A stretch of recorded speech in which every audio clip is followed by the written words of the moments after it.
Hello दोस्तों, आप लोग का स्वागत है आपके अपने YouTube channel as smart classes में। आप लोग देख रहे हैं स्मार्ट क्लासेस। आज का टॉपिक हो गया कारक। कारक को इंग्लिश में क्या कहते हैं? केस। क्लास 12th और 10th के जितने स्टूडेंट हैं ये वीडियो जरूर देखें। ये वीडियो बहुत इंपॉर्टेंट होने वाला आप लोग के लिए।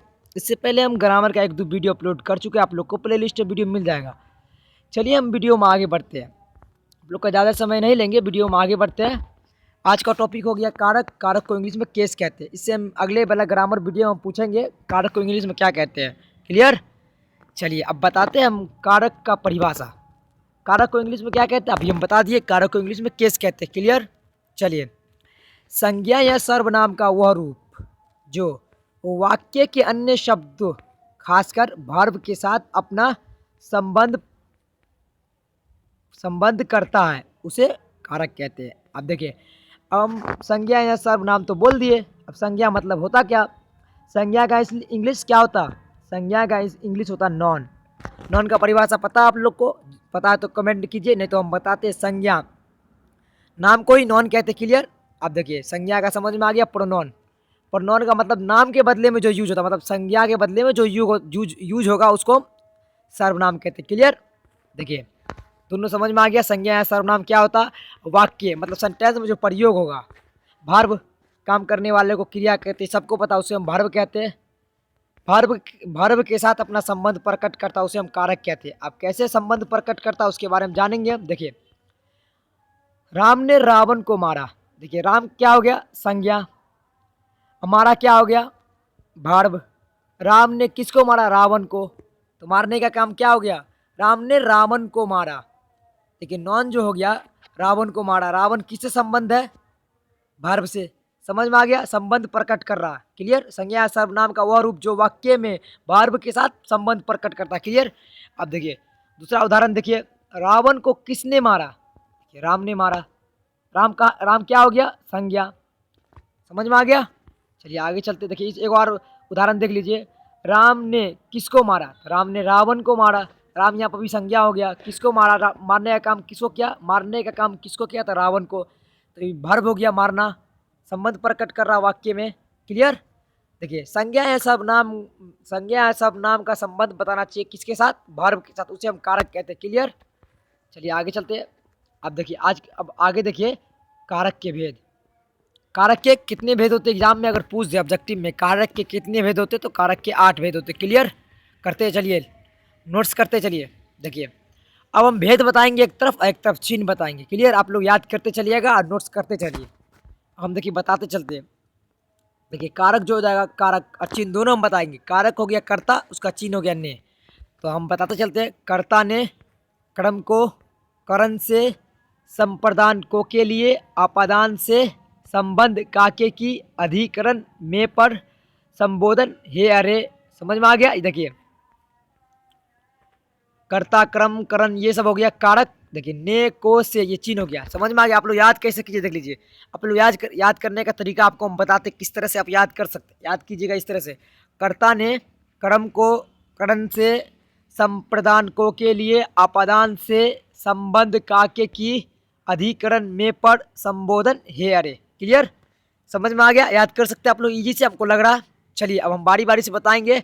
आठों कारक के भेद है, आठों के बारे में हम बारी बारी से जानेंगे। समझ में आ गया? देखिए, पहला टॉपिक हो गया कर्ता।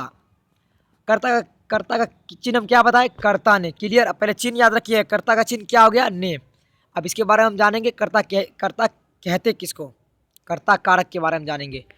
जो काम करता उसे हम कर्ता कहते हैं। नॉर्मली आप लोग 8वां 7वां में पढ़े होंगे, काम करने वाले को कर्ता कहते हैं। क्लियर? कर्ता, काम करने वाले को कर्ता कहते हैं। अब देखिए, संस्कृत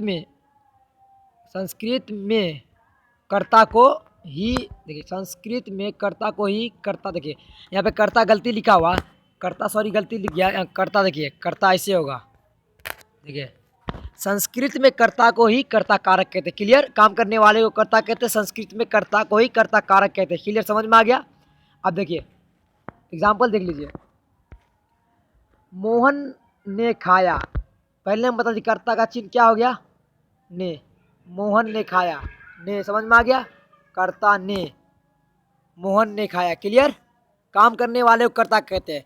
यहाँ पे खाने का काम कौन कर रहा? मोहन। तो मोहन के साथ हो गया ने, मोहन ने, सोहन ने, राम ने। समझ में आ गया? क्लियर?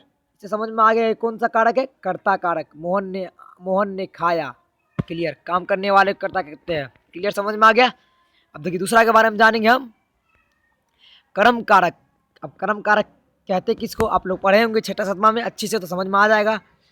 कर्ता द्वारा संपादित क्रिया का प्रभाव जिस व्यक्ति या वस्तु पर पड़े उसे कर्ता कारक कहते हैं। देखिए सबको पता है काम करने वाले को कर्ता कहते हैं। कर्म जिस पर असर पड़ता है उसे हम कर्म कहते हैं। अब कैसे पता चलेगा असर पड़ा हमको? देखिए मोहन आम खाया।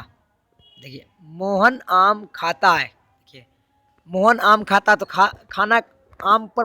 देखिए मोहन जो आम खाया तो खाने का असर किस पे पड़ा? आम पे। अब यहाँ देख लीजिए, मोहन सोहन को पीटता। पीटने का काम मतलब पीट कौन रहा? मोहन। असर किस पे हो रहा? सोहन पे। तो काम करने वाले को कर्ता कहते हैं। कर्म जिस पे असर पड़े उसे हम कर्ता, जिस पर असर हो उसे हम कर्म कहते हैं।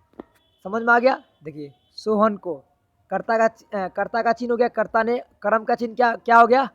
कर्ता ने कर्म को। तो सोहन को जिस पर असर पड़ेगा, सोहन को उसके साथ देखेंगे।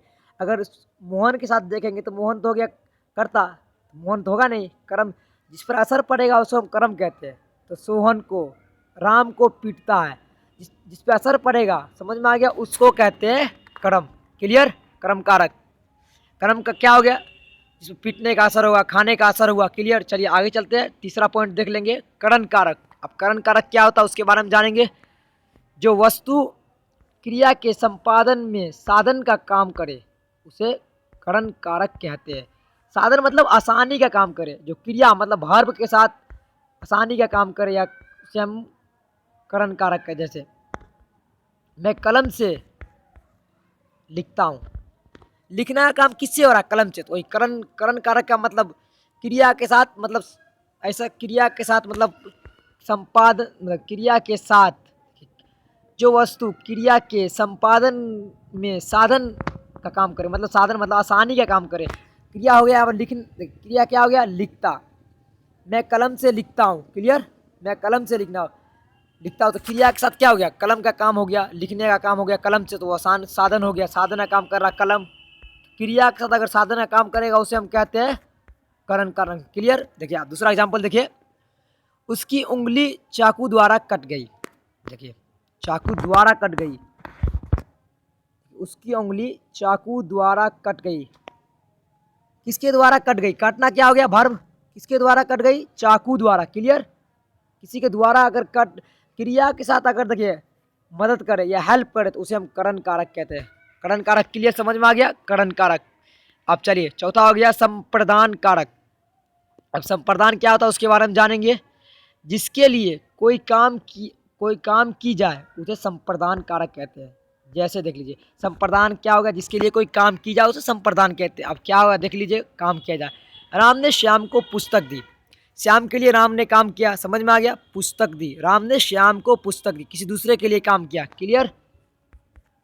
यहाँ पर देख लीजिए, राम ने श्याम के लिए पुस्तक खरीदी, किसी दूसरे के लिए। तो राम ने श्याम के लिए पुस्तक खरीदी, किसी दूसरे के लिए अगर काम करेगा तो क्या हो गया? संप्रदान।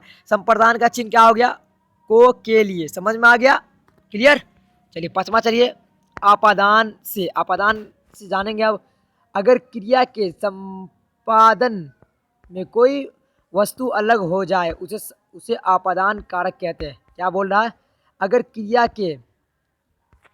क्रिया के संपादन में कोई वस्तु अलग हो जाए उसे आपादान कारक कहते हैं। जैसे पेड़ से पत्ते गिरे।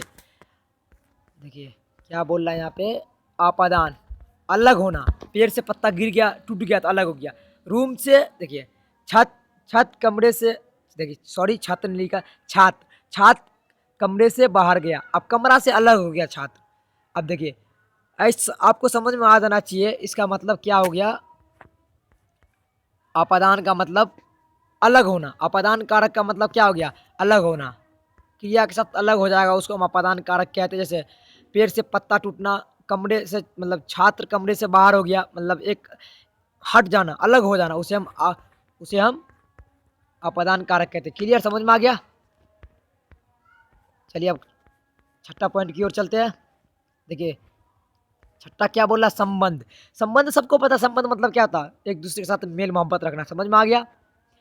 जिस संज्ञा या सर्वनाम में किसी वस्तु का संबंध जान पड़े, मतलब जान पड़े मतलब मालूम हो, उसे संबंध कारक कहते हैं। जैसे देख लीजिए, जैसे चंदन का घोड़ा दौड़ता है। अब चंदन का घोड़ा, इसमें समझ में आ रहा है चंदन का संबंध किससे, घोड़ा से, समझ में आ गया। चंदन के घोड़े दौड़ते, तो सबको समझ में आ गया। संबंध बता रहा है काके की में, घोड़ा दौड़ता है, घोड़े दौड़ते हैं, घोड़ी दौड़ती है, चंदन का संबंध बता रहा। चंदन का घोड़ा दौड़ता, संबंध, इस संज्ञा सर्वनाम से किसी वस्तु का संबंध हो, संबंध किसी, चंदन का संबंध घोड़े से, समझ में आ गया। संबंध कारक कहते हैं। संबंध कारक का चिन्ह क्या हो गया, काके की। क्लियर।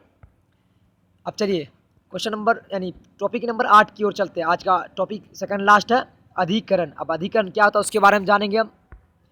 जिससे क्रिया के आधार का ज्ञान प्राप्त हो उसे अधिकरण कारक कहते हैं। जैसे शिक्षक वर्ग में पढ़ा रहा है, रमेश छत पर बैठा, मतलब ज्ञान प्राप्त मतलब यानी इससे इस समझ में आया क्लियर हो कि वो आदमी वहाँ पे है। जैसे मैं छत पर बैठा हूँ, हमको मतलब अभी क्लियर है कि हम छत पर ही है, शिक्षक क्लास में पढ़ा रहे हैं, क्लियर है कि शिक्षक क्लास में ही, पूरा पूरा ज्ञान होना चाहिए क्लियर कि यहाँ पे लड़का क्रिकेट खेल रहा है, खेल ही रहा है। क्लियर, समझ में आ गया। अधिकरण मतलब ज्ञान पूरी तरह से होना चाहिए, समझ में आ गया। चलिए आगे चलते हैं क्वेश्चन नंबर 8 की ओर। क्वेश्चन 8 नहीं सॉरी, ये टॉपिक नंबर 8 है, पॉइंट नंबर ये आखिरी बताने से पहले हम बता देते हैं, अगर आप लोग मेरे चैनल पर पहली बार आए तो चैनल को सब्सक्राइब कर लीजिए। अगर वीडियो अच्छा लगे तो वीडियो को लाइक कर लीजिए और शेयर कीजिए अपने दोस्तों में। चलिए हम क्वेश्चन मतलब आज का लास्ट टॉपिक की ओर चलते हैं, संबोधन। संबोधन का मतलब क्या होता है, देखिए जिस संज्ञा से किसी के पुकारने या संबोधन का बोध हो उसे संबोधन कारक कहते हैं। देखिए संबोध करना क्या होता है, देखिए क्या बोला, जिस संज्ञा से किसी के पुकारने या संबोध का असर। आप पुकारने, आप एग्जाम्पल देख लीजिए, हे ईश्वर मेरी सहायता करे, संबोध कर रहा है ईश्वर, ईश्वर मेरी सहायता करे, अल्लाह मेरी सहायता करे। क्लियर। दूसरा देख लीजिए, अरे दोस्त जरा इधर आओ, मतलब पुकार रहा है, अरे दोस्त इधर आओ, मतलब पुकारने का या संबोध करने का, समझ में आ गया। तो क्या होगा, संबंध कारक। अगर वीडियो अच्छा लगे तो वीडियो को लाइक कर ले, चैनल को सब्सक्राइब कर ले। जल्दी से आप लोग को हम अगला टॉपिक पढ़ाएंगे। आप लोग कमेंट कीजिए कैसा लगे वीडियो अच्छा लगे तो वीडियो को लाइक करें, सब्सक्राइब करें, अपने दोस्तों को भी शेयर करें। चलते मिलते हैं आप लोग से अगले वीडियो में। Bye guys.